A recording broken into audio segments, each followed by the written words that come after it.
Staying in Asia Pacific, last month we reported on Japan's GPIF introducing a performance-linked fee model for its active managers. This new fee model is now in play, and there is concern that underperforming active managers will feel the pressure and that this move, especially from the world's largest pension fund, will hasten industry consolidation. At the same time, Dariush, GPIF has called out its external active managers for not taking enough risk in their decisions.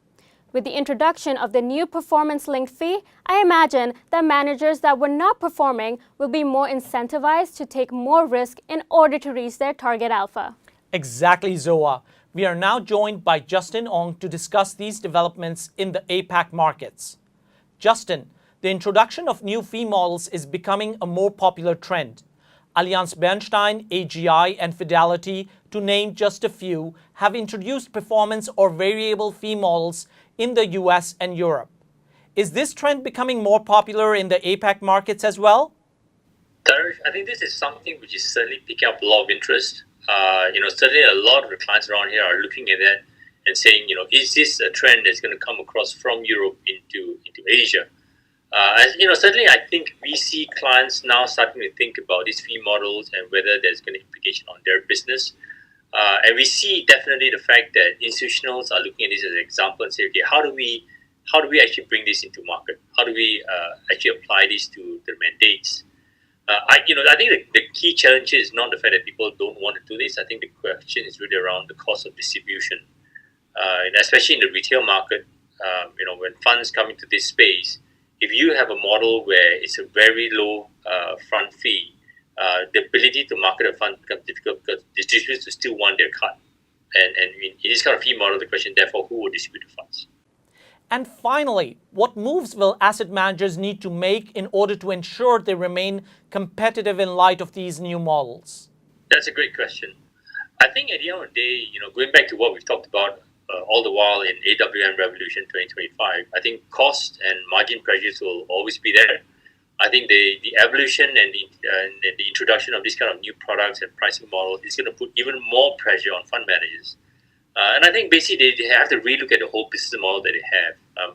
How do they try and reduce cost? How do they become more efficient in operations? How do they find some ways of using technology to bring down not just the cost of production, but the cost of manufacturing and the cost of distribution? And it's going to be a huge slate of change for them in terms of how they build the business going forward. Thanks, Justin. Turning to the U.S. According to NetX's Investment Manager's U.S. Trend Report, active portfolios accounting for those that allocate at least 95% of their holdings to active products returned an average of 15% in 2017. This is compared to the returns of passive portfolios, which had average returns of 14.4% over the same period. While the margin is not large, among the talk of the popularity of passives versus actives, it is an important reflection point. Our U.S. correspondent, John Siciliano, might have an interesting point of view on this.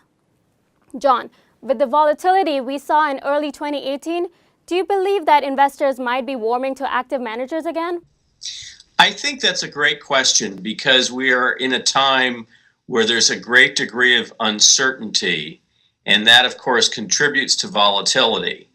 We all know that active management performs better in periods of volatility than passive. And furthermore, firms have consciously focused on developing more concentrated active products in order to further differentiate themselves from passive products. As a result, I think we are in a period where you are seeing active products on the rise. With the introduction of new fee models, are we likely to see managers becoming less risk-averse in order to meet their target returns? I think this concept of fulcrum fees, where fees are tied to performance over extended periods of time, meaning 3 years and 5 years, is nothing new.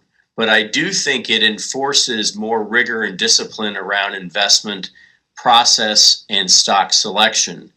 And in fact, I would say that it probably causes firms to be more focused on differentiating themselves, which means that they are going to be less benchmark sensitive and more focused on being benchmark agnostic. Thanks, John. Let's move on to alternatives.